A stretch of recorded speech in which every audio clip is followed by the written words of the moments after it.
Alright internet, it's Tom. Guess what man, 2021 means we're getting the gang back together again for an extremely special instalment of Shelf Life. My friends at Knorr and I have conspired to cheat on me with a delicious and easy Biangang noodle recipe to end all recipes. No stress, stress-free, really easy. Love you guys, let's do it man. So the first step in our lovely process is going to be noodles, because the noodles need to have a little bit of a rest. So I'm using two types of flour. I'm using bread flour and plain flour. You can go all the way with plain flour, that works really well too. I'm just using a mixture of flours because I want a bit of chew. That's the bread flour, giving you that chew, delicious. So just chucking in a little bit of salt there, just to season the noodles. People get so stressed out with making pasta or noodles, but this is literally flour and water. It's the easiest dough and it's really forgiving. I tell you what man, even if you mess it up, you can still boil them and they're delicious. So I'm just adding 200 mils or 200 grams of water, and I'm just adding it gradually, which is going to make it easier to knead in a minute. And then use your chopstick, and you could use your fingers if you want to. I'm just using a chopstick because, well, because I don't have to explain myself. It's just what I'm doing. And you can see it's come together in like a shaggy mass now.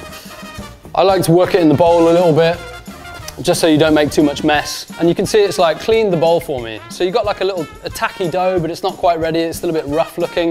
You want to keep going. So you want to knead this for about 10 minutes until it's really, really smooth, basically. That is the litmus test that you're looking for, smoothness. Cool, I'm gonna bring it out now.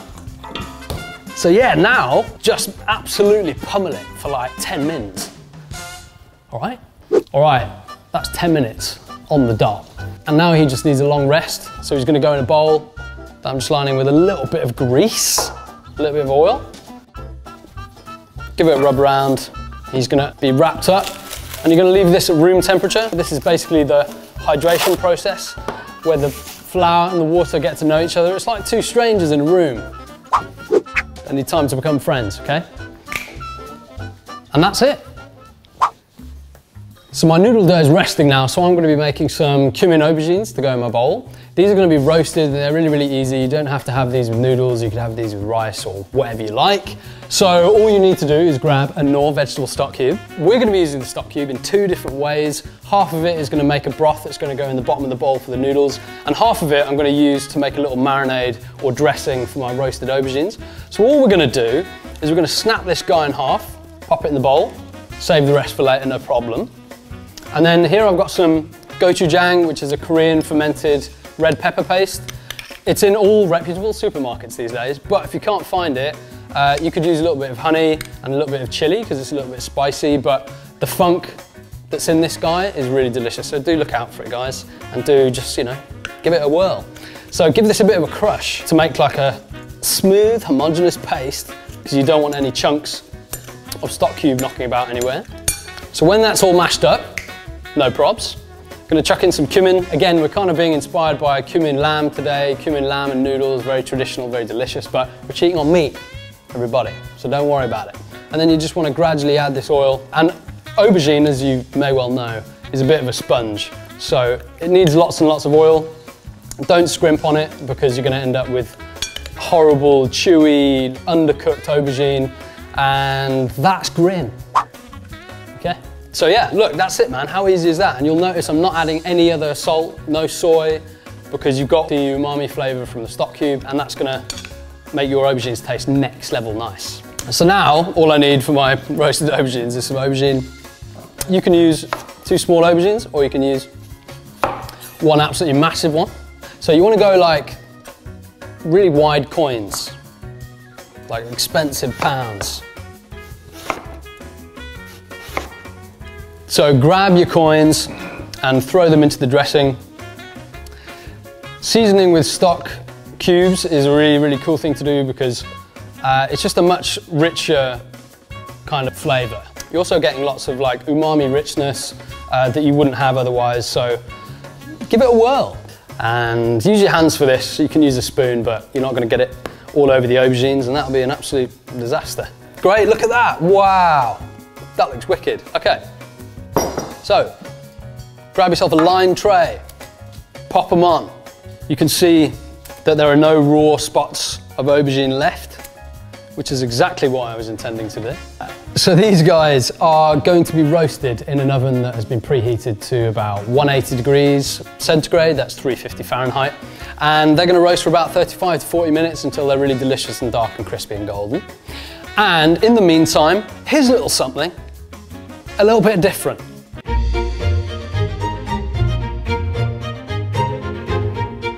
If you were considering cheating on meat with Knorr vegetable stock cubes, they're an amazing thing to have kicking about on the shelf because literally in seconds you've got massive vegetable flavour that will keep everybody satisfied. And the versatility is major. Literally think risotto, soups, stews, pasta sauces. The opportunities are endless. You just need 450 ml of boiling water, one stock cube, and you're away. Let's get back to cooking. So that was great. My aubergines are ready now, they look absolutely amazing, really roasted, crisp, delicious, ready to go in my bowl. So you'll remember I had half of my stock cube left. All I did was I followed the packet instructions, easy as that, and I added a few whole spices just to give it a nice aroma. You don't need to do that, it's totally optional, but look, if you've got some whole spices knocking around that you're using anyway, throw them in and it will just give it a little bit more something. But the stock on its own is great in the bottom of the bowl, okay? And then all I did was strain it, get rid of the whole spices, season it with a little bit of vinegar. Any vinegar you got will do. So now we just need to roll out the noodles. So after their 2-hour rest, what I did was I rolled them into little baby sausages. Then I dressed them in lots of oil and then I let them rest for another half an hour just to make sure they're nice and stretchy again. And yeah, that's it, man. So now all we need to do is roll out our noodles. So these guys have been resting for an extra half an hour and they're really, really supple and stretchy and nice. You need to pop them onto a greasy surface, okay? And then you want to roll it out just so you've got like a tongue and you're just priming it, ready to pick it up. And remember, these are hand pulled, but it's a bit of a misnomer because you don't actually do that much pulling. And there are several different ways you can do this. You can do like an indentation down the middle and rip it, but I'm just going to show you a really simple way, which is literally just stretch and drop. These need to go straight into the water as soon as they're stretched.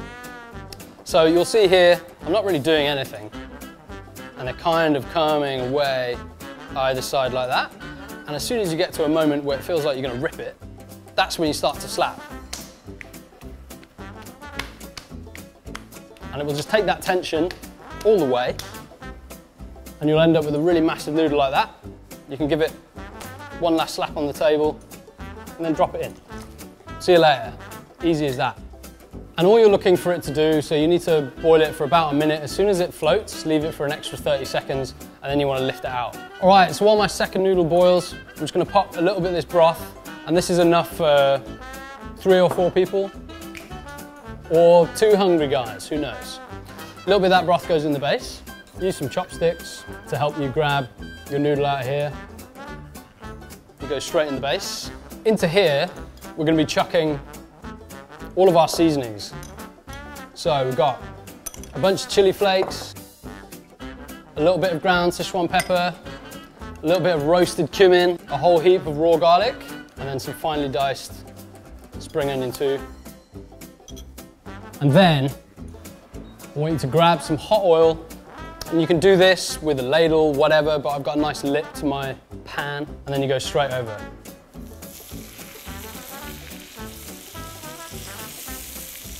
And that oil and the residual heat is going to cook everything in the bowl. We're going to finish that with an amazing roasted jean, pak choy or bok choy. So, so good, man. And I've got a little bit of carrot that I've thrown into ribbons. Those guys go in there too. And that is mega. Wow, look at that. This is probably up there with one of my favourite things to eat in the world. The idea now is that you give that a little bit of a stir, and the aromatic oil just kind of runs all around the noodles. If you want to cheat on meat, that is a really, really, really delicious way to do it. So, the mix of flours that we've got in there mean that we've got a really, really nice chew to the noodle. So the reason I love these noodles so much is because of that broth. And using Knorr, using those cubes in the way that we did, both on the aubergines and through the broth at the base. And the one thing that isn't through the noodles is any sweetness at all. So you've got that really rich, gochujang, which is naturally sweet, roasted aubergine on the side, which is like a little bit crisp when you hit the skin. The two together are just absolutely amazing, to be frank. So look, this is a really exciting, innovative way to use Knorr veggie stock cubes. And I tell you what, if you're considering cheating on meat, then give this recipe a whirl, because it really slaps a lot. Okay?